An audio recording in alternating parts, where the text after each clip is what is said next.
Practical Spirituality here in the Old City of Jerusalem at Aish Torah overlooking the Temple Mount. Today we are discussing rebellion. Rebellion is a very healthy thing. You see, the way institutions work is they're usually pretty top-heavy. Like there's these people on the top. They're called, I guess you'd call that management. Management. But in Hebrew, they're usually called the people from hell, okay? Which means min ha hell, okay? Min ha hell, okay? That's management. And then there's min ha helim, yeah? And the job of management is to be at the top of a big system, yeah? So at the top of a big system, there's the little guy and there's the big guy. Now, the issue with Min HaHels is, you notice I set it up like a cap. It's kind of like the cap that's capping off everything. Make it like a little pill cap there. Okay? The problem with the management is that how they became the managers is they had great ideas. Like they have like, we're going to make a restaurant chain, or we're going to create a cell phone company, or we're going to make an education system, or we're going to make a government, or they're always making something. And they usually have quite inspiring ideas, meaning that usually they're pretty spot on their ideas, because if they weren't spot on, none of us would know them. But we all know them, and we all know them a little too well. They're dangerous in general, and we'll explain why as we go. But they usually have great ideas, and then we, the consumer, or we, the person who needs to be educated, or we, the citizen of the government, we need them. We need them. These people are helpful. They're helpful. They help us do things. They get water to our faucets. Okay, they get potholes fixed, and they help with medical and education and stuff. We need these people. These are good people. They only got one problem, and their main problem is that the types of people that are attracted to nihul, to hanhala, to management, the types of people who are attracted to this are usually the types of people who are not very flexible. And that's good, because if you're going to hire someone to manage something, you're not looking for, Mr. or Miss Flexibility. Okay, because it's not easy to manage things, and a lot of things happen underneath the management, and if you have management that's too flexible, so then everything just falls apart. And so these people tend to be inflexible. They tend to be the more rigid style personalities. Now, half the world population has rigid personalities. That's the nature of human beings. Human beings are either flow or structure. That's how it works. On your right side is your flow side. That's your associative brain even. And on your left side are structure. It's your analytical brain. And all of us have a bit of flow as structure to us, but we all have permanent settings, like factory settings, towards either flow or towards structure. And management people are always going to be on the structure side. You never want a flow person managing things. That's not going to be good. Okay, so like I'm a big flow meister, and I run a company around the world, and everyone working for me are structure people. Very frustrated structure people. Because in the end, I am the CEO, and they all have to deal with me. And that's challenging at times.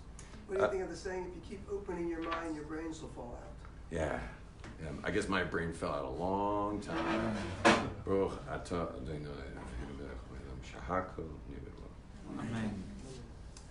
How you doing, Rabbi? Thanks for always delivering that food to the poor family that needs to eat every Shabbos. That's good. Thank you very much. Please God, we'll help you out a little later. Thank you. Okay, so anyway, down below is all kinds of people. All kinds of people. So you get more rigid people who really appreciate the structure. You get more flow people who often love to gripe about structure and don't really appreciate that structure very much. But here's the big issue. And the big issue is that God created a dynamic world, and things change and things move. So as much as structure exists, meaning NASA requires that You know, the structure of the universe works like clockwork. So God put major structure in this creation. But he also put great change and variables and you know, it's weird. Like on the one hand, there's like tremendous structure such that we can totally rely on with air travel and car travel, and there's a structure to the world, and the gravity works just so that we can rely on it. Yet at the same time, it's like we're walking on molten magma because things are shifting all the time. Things are always shifting. Your moods are shifting all the time. Moods are shifting. The seasons keep doing their shift. The weather, even in one season, can flip and be the opposite weather for weeks at a time. So there's like, well, that wasn't very reliable, was it? You know, and here we're nature. Nature, like seasons, are pretty reliable, but they can flip on themselves like that. Earth, which seems solid, can become earthquakes and fissures across a city.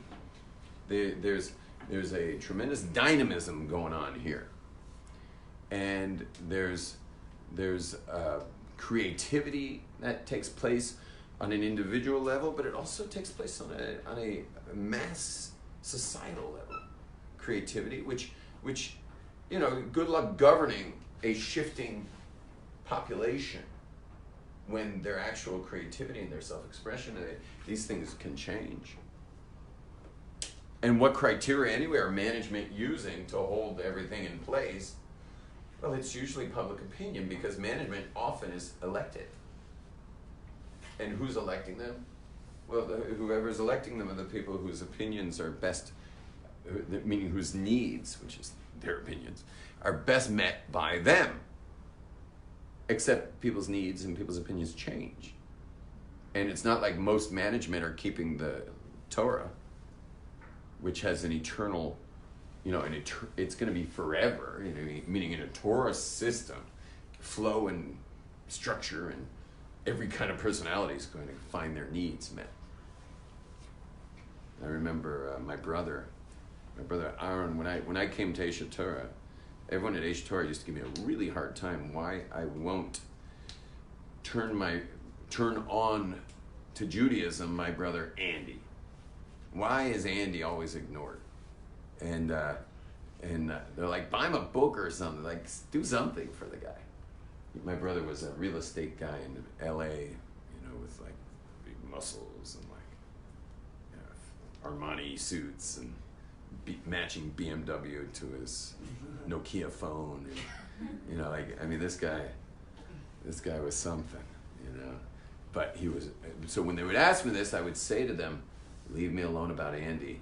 He doesn't have a spiritual bone in his body. Meaning, the way I was experiencing Torah my first 3 years here was for me, and just didn't seem to have anything to do with this guy. Like, it wouldn't have worked out for my brother and Torah to be connected. Anyway, long story short, he shows up at my wedding. He's not going to miss my wedding. He flies to Israel for my wedding, and his business was running itself, so he stays for a month. And he came every day from Tel Aviv to hang out with me. You know, around noon he would wake up and get in his rental car and come to Jerusalem. Except I wasn't available. I just got married, and I'm learning in Kollel. And so by the time he'd get to Jerusalem, I was back in Kollel, and all that was left was my wife.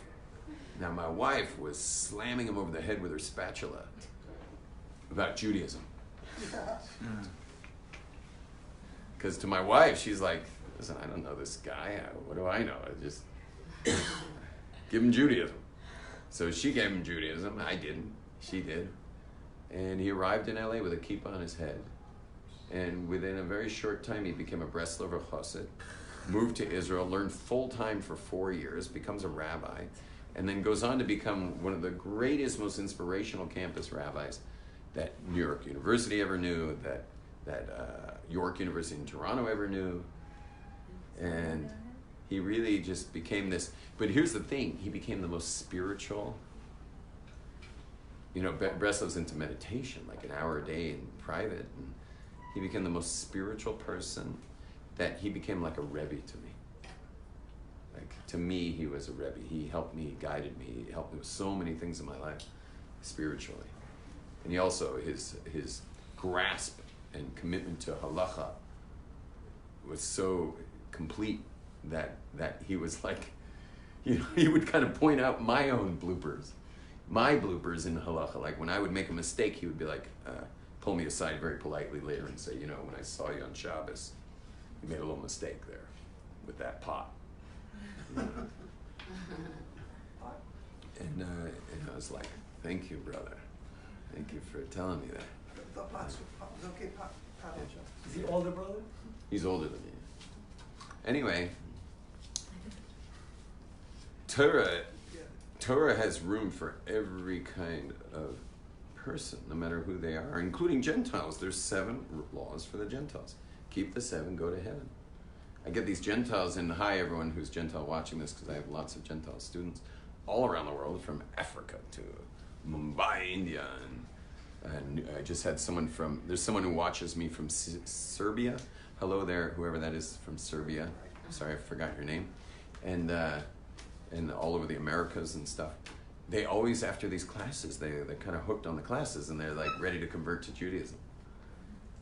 But Judaism even has room for you to be a Gentile who's connected to Hashem. And that's great. And it's like the best deal in the world, because think about it, all we want as Jews is to be connected to Hashem. The problem is ours comes with this massive 55,000 law liability that we got to deal with. Gentiles, connect to Hashem, you're all set. There's no major liability. We can touch a light switch and go to hell. Gentiles can't go to hell touching light switches.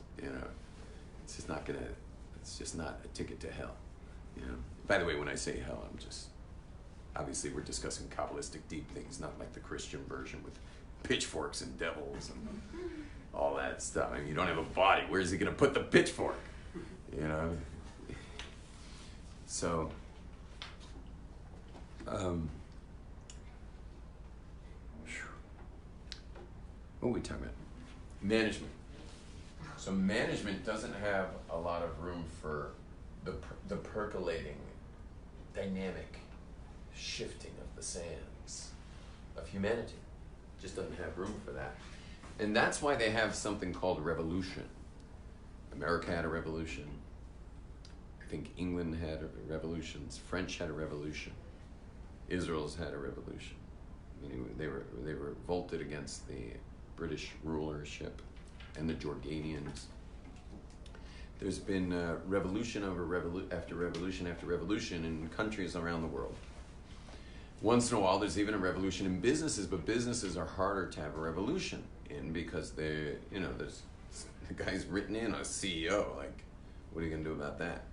And he's got a whole executive staff that are all on contract. How do you push them out?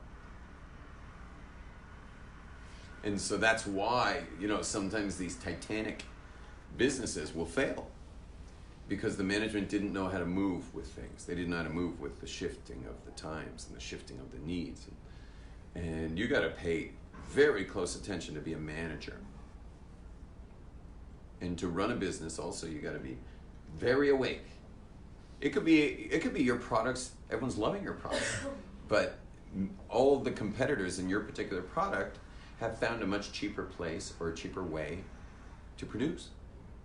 And you think everything's going great, and all of a sudden your business goes off a cliff because everyone else is selling your same product for half the price, because they all found a cheaper way to do it.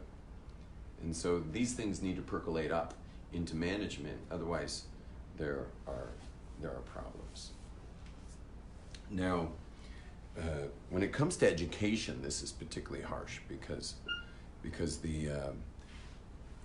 when you have a flow personality, education systems, even the word system doesn't work for flow personalities. So education systems will often crush flow personalities. And then the flow personality will often they'll start to believe about themselves that there could be several things they could believe about themselves. One of the things is that they might believe that they're dumb. It's school, And it's hard to do well in a school system when you're flow. And so they might start believing that they're dumb. They might also develop anxiety over exams because they don't do well with timelines, meaning, did I say timelines? They don't do well with timelines either, but they don't do well with deadlines. They don't do well with deadlines. They don't do well with systems to begin with, and they certainly don't do with deadlines, which can cause a certain amount of anxiety and a consistently, difficult. Many years of the important developmental years were spent under stress and anxiety over the deadlines that were coming for, whether they were for papers, whether they were for exams, or whatever they were. And then, of course, the grading experience, getting graded, where, I was in classes many times where the smartest person in the entire class was a flowmeister who couldn't seem to get anything better than C's. And he was by far the smartest person in the class. But C's was the edge. Rabbi, can you take off your hat, please? This woman behind you is constantly trying to see what's going on in front of you. Thank you so much. So, I can still hear. Very handsome. Your wife says that? When she wants something. Okay, we're not going to get into that. Now, anyway, I've been in many classes where the smartest person in the class was the one getting the worst grades because the system wasn't built for them. It just wasn't built for them. And that guy comes away feeling pretty dumb. And so school didn't serve them well. I was just watching an interesting video and this is going to be a total aside right now. I was just watching a video that was about how the education system never educates you about money. You ever thought about that? You ever been in a class titled Money? Nope. Is there a class titled Money in high school, junior high school, elementary school? And isn't that like every kid's little interest when they're little kids and they're like, where do we get our money from? Where does money come from? How do you get money? Yeah? Like, come sit somewhere. There's a good spot right there. How do you get money? Careful, Caleb. Nice. Would you say money is important? What do you guys think? Money on a scale of 1 to 10, how important is money? Very important. Very important. Nice longboard, by the way. I see you got a longboard. Alright, cool. I see you got a longboard. I went to your house trying to buy your other ones, and Mine's not that long. you didn't respond, dude. I know, I'm having trouble selling my skateboards. I'm having an attachment, what is it called? Attachment issues. They're dying, though. My skateboards? Yes. They're dying to be ridden. Maybe it's better I just give them away than sell them. I can't seem to sell them. Maybe I could give them easier. I can't see myself Let me giving. buy 'em, so you I at can't least give away get my some- skateboards. Rent them out, but then you'll still own them. What? Rent them out, Rent my skateboards. then you'll still own Skateboard them. rentals. I'll put a sign up on my door. So, anyway, skateboards. They're just me lining up for miles. We'd like to rent this for the next 3 years, please. You really care about the Sector 9? Sector 9. I care about all my skateboards. I don't know why. I don't ride them. I'm just not in the age where hitting a curb and flying 5 feet onto my wrists is going to be a good experience. So, okay, you got to stop making noise though. That's for sure. Just let it kind of roll down the classroom. Anyway, I'm on a parenthetical thing, but isn't it interesting no one ever taught us about money? I mean, maybe your father taught you about money or your mother taught you about money, but we went through 12 years of education. There was no class. I went to a university, kind of. There was no class titled Money and How to Make It. They teach that money is evil. Well, they teach that money is something you sacrifice for. You put in this amount of hours and you get this amount of money. That was taught. That was definitely taught. But money's a whole subject. It's also, there's a lot of psychology involved in money. Probably all of us the amount we're earning has a lot to do with our upbringing. Money and Beyond by Arnold Patent. Ever heard? Yeah, the books, people write great books on money. I mean, there's a lot of books. Rich Dad Poor Dad. Yeah, Yeah, there's a book called Rich Dad, Poor Dad. yeah, something like that. It's probably about the psychology of money from our fathers. Exactly, how you were brought up. Yeah. But you would think they would have taught us about money and helped us through Heard this the subject. audiobook. What's that? I heard the audiobook for Rich Dad Poor Dad. So the video I was watching was a real conspiracy theorist, like saying like they're specifically not teaching us about money. Of course. Because the likelihood, if we don't know about money, that we're going to go with the classical sacrifice, the sacrifice version. Like you sacrifice your life in order to have it. It's all wrong. Yeah. I don't know what's right or wrong when it comes to money, but Judaism certainly has a really nice relationship with money. You know, the Torah is very nice about money. For example, the poor are supported by the citizens, not by the government. You never want to leave the poor to a government. That's not going to be good. You know, the government should not be in charge of our poor. We have to see it as a personal responsibility. Every citizen sees the poor as their problem, and that's really good. And also we have built in 10% already off the top that goes to the place you choose. 10% off goes to the place of your choice. That's really nice. That keeps society kind of lubricated, that I get to choose where the money comes off, where the money I take off that I don't even see as my own. That money, it's up to me where it goes. So if everyone's going to make their choice where it goes, well, each of us are going to have a different tzedakah we love. And that just keeps the whole system lubricated. Some people like feeding people, some people like building, and some people like housing. There's like a million different options of what you can do with that money. Some people like starting other people in business. You know, there's a lot of use of those things. Rabbi? Yeah. It's just bothering me. I just want to ask you. It's what you were talking about a bit earlier. The rebellion. Yeah, and no, management and structure. Judaism, I know about the structure, but where's the flow in Judaism? So where's the flow? So, well, there's three sections. So there's intellectual, there's interpersonal, and then there's instinctual. So the flow in the intellectual is in Kabbalah and Midrash. Oh, right. No, the whole understanding of the texts And of even the the Torah as well. Tanakh. Yeah, the Torah understanding is all flow. All flow. Okay. Then there's now obviously when you're understanding halacha, that's going to be flow or structure. That's going to be all the structures. Yeah. Okay. Now, then you've got in the interpersonal range, that's the heart area. Right. That's going to be prayer. Prayer is pure flow. Okay. There's a structure to prayer, but you get stuck in there, you're never going to pray. That's not prayer.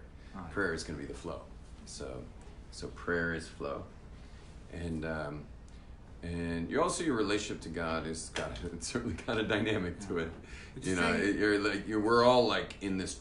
Think about it. We're all inside a giant personal growth seminar for like 80 years, and everything that happens to you is God just because when you're a personal growth leader, you're poking and prodding your participants in ways that are super uncomfortable to get them to scream, because in that scream will be their breakthrough. They've got to scream something out, and you got to upset them, and you got to frustrate them, and you can't believe what, like for example, my seminar, you can't believe what I put the people through. It's amazing what I put them through, and all I'm really waiting for is one of them to freak and against me. Because when someone freaks against me, I've got two things I get to do. One, I get to subdue him powerfully, which puts everyone now into full surrender mode because no one's going to mess with me after they saw what happened to him. You understand? I need someone to mess with me like that. And then the whole group goes into surrender mode because no one's going to mess with me after that, after they see what happened to the guy who messed with me. But the other thing is where's he freaking? The guy who freaked.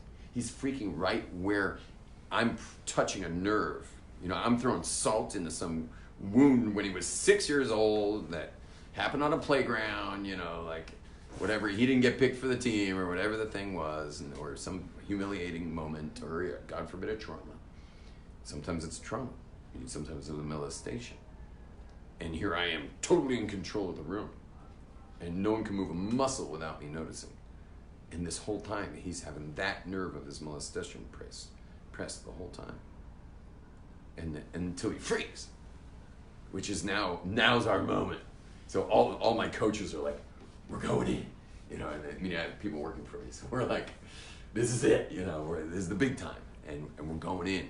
And what's going to happen is everyone else who was ever controlled in their life, forget molestation. He's the one with the molestation. But there's 10 other people who were totally controlled in their upbringing. You'll go to this school, you're gonna go to this camp, these are gonna be your friends, and we're gonna keep an eye on you, and you don't move a muscle without it asking us, and this is who you're marrying, and it never ends. And all of a sudden they're freaking while I'm dealing with this one guy. And then it's just like boom, like the whole thing just becomes this giant transformation of life itself. And this is the seminar we're all in with God. We're all in this seminar. The reason I run a micro seminar and God's macro seminar is because ain't nobody got time for God's seminar. There's kids getting hurt, you know. Like if you don't have your act together and you're not burning clean fuel and you're raising children, well, you know, that's not fair. Because all of us are real stubborn when it comes to God's seminar. All of us have a hell of a time surrendering to the process. All of us live mostly in resistance. Even right now, I can show you right now. You want to see resistance? You guys mind being filmed back there? Just because, can I flip the camera? You're not ditching some seminar or something, are you? Thanks. Anyone ditching Sam, I apologize for this. So if I come over, can I use you as my example? Because the guy next to you is fast asleep. Okay. I don't know if you guys can see me over there. Yeah, there's my hand. Okay. So watch this, right? Does he look relaxed? Can I use you? Yeah, really? You'll be my lovely assistant. Let's hear it for my lovely assistant. Rabbi delivers food to a family every Shabbos. They eat what he brings. It's amazing. Okay. What happened? Oh, go back to where you were. Okay, does he look relaxed? Right, he looks relaxed. He's not he's not using any muscles or anything, is he? Or is he? Let's take a little look-see. Take his hand, yeah? Who's holding his hand? One above. He is. See that? I let go, it's still up. What's going on? Perhaps he's obviously using muscles here, right? Well, perhaps he was using them when his hand was down as well, because here where I take his hand, and I'm holding it, let me hold it. Let go of all your muscles, let me hold your hand. You'll see that as I asked him to let go of his muscles so I can hold his hand, you'll see I'm holding nothing. He will not let go. And it's not that he doesn't want to, and it's not that he didn't hear me say, please let go. It's just that when you have your muscles always engaged for no reason at all other than surviving your resistance against life itself, because your life you resist. Because all of us have deep down complaints about our lives. And we've all suffered and we've all been through so many things that we're all holding on for dear life. And we refuse to surrender to the seminar leader called God. And so he's like super patient. He just kind of lets you go on and on and on and on and on and on and on and on. And then they bury you. But once in a while, someone actually surrenders and lets all their weight go. Okay. Now, I'm not expecting a miracle right now, but let's just give Rabbi Shalom a chance to let go. Right now, you're just holding all your weight. Oh, that was better, but you should really. I mean, I should be feeling. I think an arm weighs about 15 pounds, maybe 20.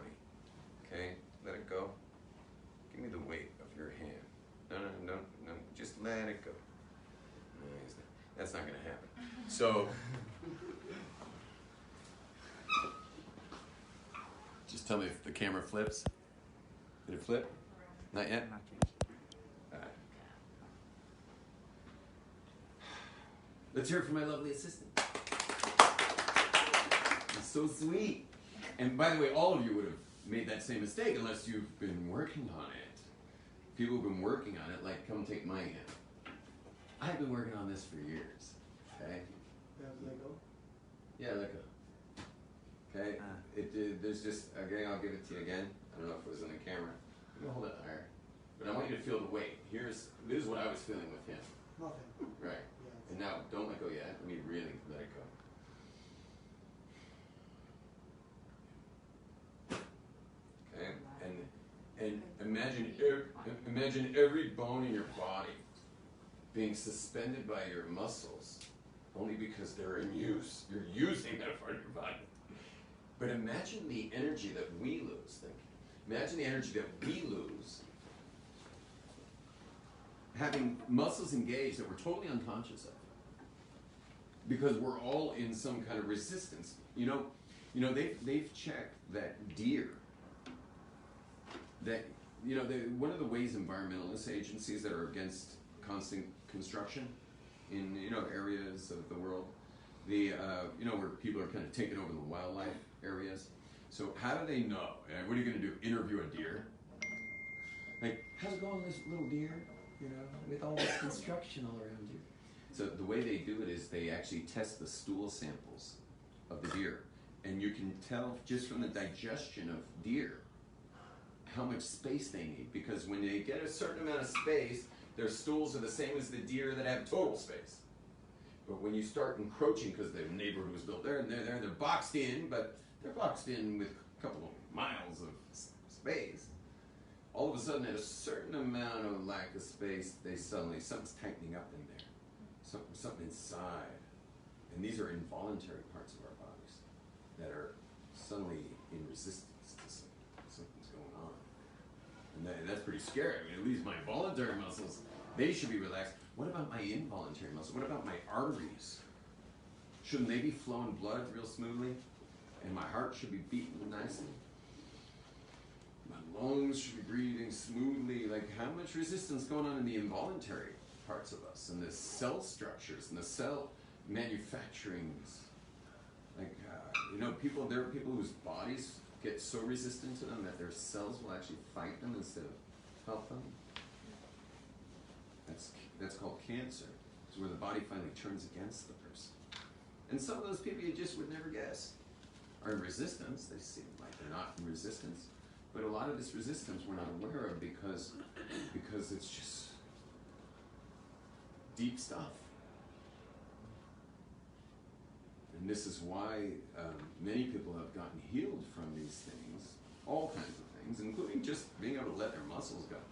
So many people have been healed from these things just by being in surrender experiences, where you create a fictitious, a simulated surrender situation, and that surrender situation can heal people. It happens in religion. It also happens in Judaism, where someone will totally surrender themselves to God and get healed. It happens in relationships with leaders. Now, this isn't always so healthy. Obviously, this can be dangerous too, but there are people who have totally given up to their Rebbe. They've totally given it up to their Rebbe, and then we're able to turn around and give it to the Rebbe and surrender. Now, I'm saying there's danger in this, that last one I mentioned. There are medicines. I know I'm always mentioning psychedelic medicine in my class, but there are medicines that they're giving now people in Johns Hopkins and UCLA and NYU and Israel universities and England universities. Other European countries are spearheading this work, where they give you something that takes you on such a difficult journey that not that particular one doesn't make you have to surrender, but take you on such a difficult journey that you must surrender during it. And there's one that people go to the Amazon for with every kind of disease. And in 10 days, they'll do 4 different sessions. That one's called ayahuasca, and which is now you don't have to go to the Amazon for that one. And people will go there with diseases. But here's the thing: the Indians believe it's the medicine that they give. The ayahuasca itself is doing the healing. I don't think so. I think what's healing them is that you cannot not let go once it's in your bloodstream. What are you going to do? It's in your bloodstream. You're stuck. And now the effects are coming on, and now the world's freaking out all around you, and it's a completely you're in an extremely mind-altered state, and there's nothing you can do about it except surrender. I wouldn't be surprised if those medicines don't I mean, you might have a visually incredible experience. You might have a visually horrific, frightening experience. But I think it could be, and this is pure theory, I don't know this, but it could be that the healing that people get from this is the surrender. Is that once the body you have to surrender. There's no way out of that. You know, when something's in your bloodstream, you're stuck. You're going on a wild ride, and therefore there will be a surrender necessary. That could be very healing. That's only in Nebraska. What's that? That's All psychedelics force you into a surrender state unless they're low dose. If it's low dose, then they're not. Do the experiments with MDMA for trauma and PTSD? Yeah, that's very, the MDMA experiences for experiments for trauma are showing very positive signs, and FDA is going to be a little bit of a pickle with that because they're in third phase. Third phase means if you pass third phase, and they're so far getting 80% success rate. If you pass third phase, the FDA is supposed to legalize it. And it's like they're having an identity crisis because like these substances which they've been making illegal, you know, in the 1960s, 70s are now suddenly becoming, you know, a question of whether they should actually be not only legal but could maybe take the whole world off antidepressants, which are showing very little efficacy in the job they do with depression and anxiety and addiction and trauma, PTSD. The medical world has failed us, and the FDA is now getting stuck having to kind of backtrack. And by the way, it's not just the backtracking of substances that are illegal, it's the fact that they just had 40 years of dark ages medically. People have died, people have committed suicide in the tens of thousands of, you know, horrific crash and burn medical industry failure. And it's to look yourself, the FDA would have to look themselves hard in the mirror and say, we failed the population for the last 40 years, and families have been ripped to shreds over this. Not to mention hundreds of thousands of mothers going to bed every night in Mexico because of their missing children, because of the drug wars, because when these things are illegal, and the long arm of the government stretches into people's internal freedom. I mean, it's your life, it's your brain. When that long arm of the government comes and stretches in and says they're going to protect us from these things go illegal, drug wars ensue, and incredibly beautiful and holy, special people all over the world are going to bed with their children missing now for decades. They're not alive anymore, but who knows where they are and where their bodies are being. All over, you know, the war on drugs. You What know, about the people who overdose? yeah, they would never have overdosed had they been legal. They would have been properly measured, properly identified. Probably half those overdoses were the wrong medicine. It was because it They wasn't. have experiments with that also, to have like places where you can use and have doctors medically. It's all those, not all, but many of the overdoses were You're talking about like a from the trip drugs, therapist, because of the drug. Huh? Yeah, you never would think of that, right? It's like totally counterintuitive that the overdoses were because they don't know what they have, they don't know the amounts they have, they're completely unguided because they have to keep it a secret because they don't want to go to jail. Having to They're steal buying money. it from God knows what kind of scoundrels, Yeah, it's stress of having to steal to have the money. right? And meanwhile, there's countries all So over. it's a lot of time mixed with other stuff that are Like mixed with other stuff that wasn't because it was it was all done in basement laboratories, and meanwhile, well, the joke's on us because there's countries in the world, like in South America, that these have been their medicines for thousands of years. They consider it the medicine. It is the medicine. Like, and we're like told that no, that's illegal. You need our medicines. You'll use our medicines. And then of course it's $1 billion industry, and then you got drug rehabs, $1 billion industry, drug rehabs. I mean, there's a bark in Africa that one ingestion of this bark will take someone out of addiction for the rest of their life.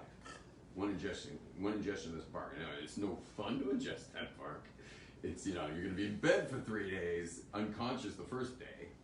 You know, I mean, you're totally conscious, but someone watching you would say he died. And they're checking they keep an eye on your vitals and stuff. Meaning you're not gonna die of this. Someone's gonna be, it's highly responsible people. You get a full life review. You get to heal all the stuff that led to the gaping hole in your heart that needed the drug or the heroin or whatever it was that people wound up on. What is that for? You're talking about ayahuasca? It's called Iboga. Iboga. I-B-O-G-A. Another illegal substance, of course. And the But do you believe and it though? I know it for a fact. I know that people are the addicts who are no longer addicts because of the Iboga. Yeah. So, anyway, but of course that's got to be made illegal. And now, who do you think's pressing them to make that illegal? The rehabs. Rehabs, and I think I saw an expose that even proved it. That it was coming in strong, totally legal because no one had ever heard of it, and coming in strong, and there were already documentaries. You can go on YouTube and watch like CBS Live with a new miracle cure for addiction, and then all of that was just like king, like gone like that. You know, and you know what the efficacy of a drug rehab is, and I don't know what their percentage success rate is, but I think it's horrible. Actually, I think the success rate is not good. Everyone, this class was a little bit about everything. Please, everyone, if you give change to the rabbi, he'll buy drinks for the family. If it folds, he can buy fish and meat. And this class is always the one that feeds this particular family. So please do what you can. And he's doing us a favor, otherwise we have to go shop. How do I spell that, Mark? What? How do I spell that? I-B-O-G-A.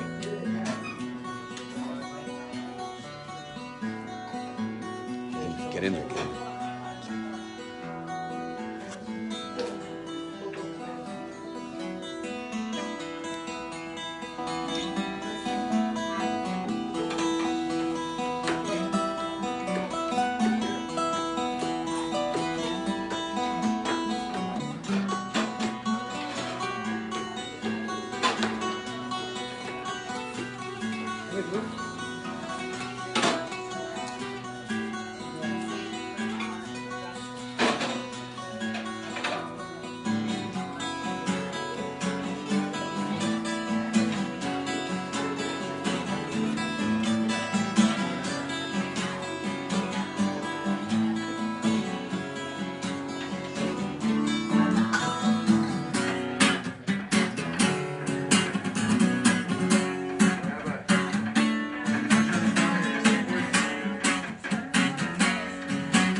Come to Jerusalem. Okay, Come learn here in the Holy City. Hi, how's it going? Message approved. Obviously not good. He hates my class already.